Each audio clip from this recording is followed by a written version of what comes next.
दोस्तों नमस्कार। स्वागत है आपका मेरे इस YouTube चैनल पर। मेरा नाम है डॉक्टर आर बी धवन। आज हम विशेष चर्चा करने जा रहे हैं, एक नया क्रम आरंभ करने जा रहे हैं और उस टॉपिक का नाम है ज्योतिष के की पॉइंट। की पॉइंट का मतलब ज्योतिष के कुछ ऐसे रहस्य जो साधारण एस्ट्रोलॉजर की नज़र में अछूते हैं, उनको कोई खास ध्यान दिया नहीं गया। इसमें पहला जो आज मैं बता रहा हूँ आपको की पॉइंट, वो ये है कि अगर जन्म कुंडली में किसी भी हाउस पर, किसी भी भाव पर दो या दो से ज़्यादा ग्रहों की युति, दृष्टि या अन्य प्रकार से उसका संबंध बन रहा हो, तो उस भाव से संबंधित उसको पृथकता सूचित हो रही है। यानी उस हाउस से संबंधित जो विषय हैं, जो वस्तुएं हैं, उनसे अलगाव या पृथकता सूचित होती है। ये ग्रह सूचित करते हैं और ग्रहों का प्रभाव सूचित करता है शनि का, सूर्य का या फिर राहु का। तो इसका मतलब ये है कि राहु, शनि और सूर्य, इन तीनों ग्रहों में से हमें देखना है कि कोई दो ग्रह एक साथ अगर प्रभाव डाल रहे हैं किसी भी हाउस पर, तो राहु अगर उस हाउस में है, क्योंकि राहु की दृष्टि तो होती नहीं है पराशरीय नियम के अनुसार, और शनि की दृष्टि हो सकती है। राहु की स्थिति हो किसी हाउस पर और शनि की उस पर पूर्ण दृष्टि हो, या फिर शनि की ना हो तो सूर्य की दृष्टि हो, तो भी दो ग्रहों का प्रभाव उस हाउस पर होगा। और अगर तीन का प्रभाव होगा, इन तीनों का ही प्रभाव होगा, किसी का युति संबंध हो, किसी का दृष्टि संबंध के कारण से हो, तो इन तीन ग्रहों का भी और ज्यादा प्रभाव आपको दिखाई देगा, और वो देगा पृथकता के रूप में। अवश्य उस भाव संबंधी बातों से उस मनुष्य को अलग करने वाली स्थिति ये बन जाएगी। पृथक हो जाएगा वो मनुष्य उन विषय और वस्तुओं से। इन बातों का त्याग करना ही पड़ेगा उसको। जैसे मान लीजिए दशम भाव है, उस भाव पर शनि, सूर्य और राहु, इन तीनों में से किन्हीं भी दो की अगर स्थिति बन रही है या दृष्टि बन रही है, तो ये प्रभाव दशम भाव पर कैसा हो सकता है, इसको जरा समझते हैं। शनि का और राहु का युति प्रभाव या दृष्टि प्रभाव द्वारा एक की दृष्टि और एक की स्थिति हो दशम भाव में, तो दशम भाव से संबंधित उसको मान सम्मान या जो भी कर्म कर रहा है वो उस समय पर, जो भी कार्य है उसकी दशा या अंतरदशा जो कि ग्रह हैं, इनमें उसको विरक्ति हो जाएगी, उससे दूरी हो जाएगी और पृथकता कही गई है। जैसे वो राजनीति में है ऐसा मान लेते हैं, तो राजनीति से उसको अलग होना ही पड़ेगा। किस कारण से अलग होने पड़ेगा? कारण कोई भी हो सकते हैं। वो ग्रह, जो ग्रह उसको देख रहे हैं या जो ग्रह दशम भाव से संबंध बना रहे हैं, उन ग्रह के स्वभाव के अनुसार वो पृथकता सूचित होगी कि किस टाइप की पृथकता होगी, लेकिन पृथकता का होना निश्चित है। दशम भाव पदवी का भी सूचक है, यानी कोई ऐसा पद, चाहे वो सरकारी नौकरी में ऊंचे पद पर भी हो सकता है, राजनीति में भी हो सकता है, क्योंकि सरकारी नौकरी में पद का विचार भी हम दशम भाव से करते हैं। और या फिर किसी भी महत्वपूर्ण कार्य जो कि आप व्यापार से संबंधित, वैसे तो व्यापार का स्थान सप्तम भाव है, लेकिन व्यापार के लिए अगर कर्म करते हैं तो वो दशम भाव से ही देखे जाएंगे। दशम भाव से प्रोफेशन का टाइप देखा जाता है, किस टाइप का उसका प्रोफेशन होगा, तो उस प्रोफेशन से वो अलग हो करके दूसरे प्रोफेशन में, उस प्रोफेशन से एक बार तो ये दो ग्रह अपनी दशा और अंतरदशा में, या तीन ग्रह अपनी दशा, अंतरदशा और प्रत्यंतर दशा में अवश्य इस प्रकार का प्रभाव प्रकट करेंगे, जो कि होगा दशम भाव से संबंधित। उसको हटना पड़ेगा, निश्चित रूप से उसको इस समय पर हटना ही पड़ेगा। दशम भाव की विषय वस्तुओं से उसकी दूरी हो जाएगी। इसको भी हम देखेंगे बल के तारतम्य के अनुसार। तो बल का मतलब यह है कि षडबल में आपको ध्यान भी देना है।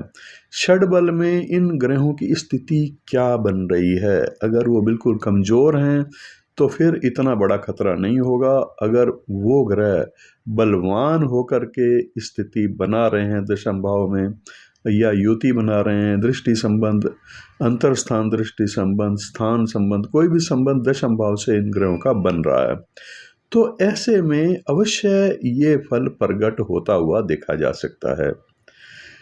और या फिर ऐसा भी समझ लेना चाहिए जैसे किसी प्रकार से ग्रहों का प्रभाव सप्तम भाव पर है और सप्तमेश पर भी है और शुक्र या फिर गुरु पर भी है, क्योंकि सप्तम भाव के वैवाहिक संबंधों के मामले में सप्तम भाव को देखा जाता है और वैवाहिक संबंधों के मामले में पुरुषों के लिए कारक ग्रह शुक्र माना गया है, स्त्रियों के लिए बृहस्पति विवाह का कारक माना गया है। लेकिन दूसरे मत के अनुसार शुक्र ही दोनों के लिए विवाह के बाद इस हाउस का कारक बन जाता है। तो इसका मतलब यह है कि शुक्र भी पीड़ित हो सकता है।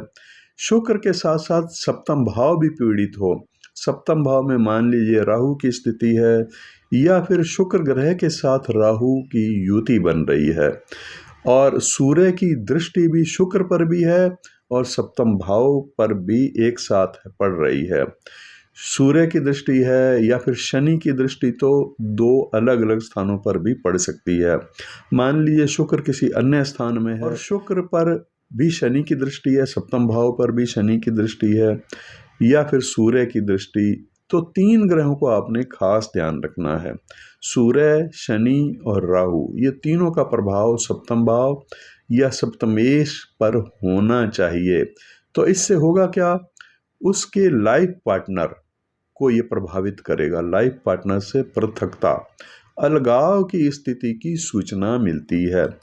पर अलगाव या सेपरेशन हो ही जाएगा ऐसा कोई ज़रूरी इसलिए नहीं है, क्योंकि हमें बल देखना होगा।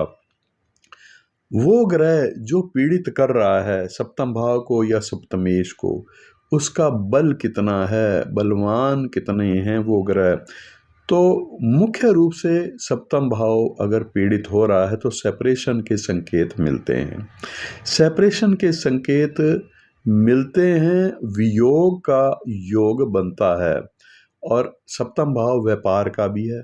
अगर विवाहित नहीं है या फिर वैवाहिक संबंधों में कोई परेशानी दिखाई नहीं देती तो व्यापार का स्थान होने के कारण से व्यापार में भी परेशानी होगी।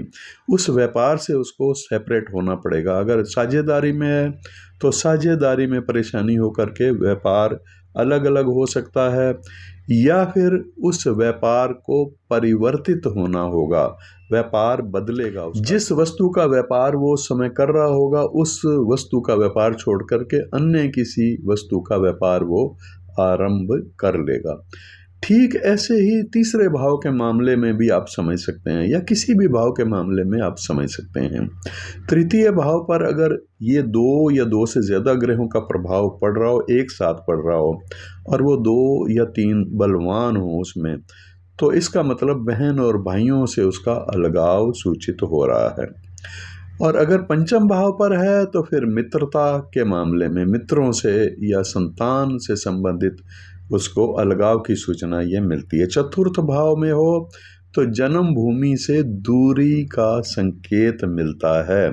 दो या दो से ज़्यादा क्रूर ग्रहों का इस तरह से अलगाव वाला प्रभाव आपको दिखाई देगा।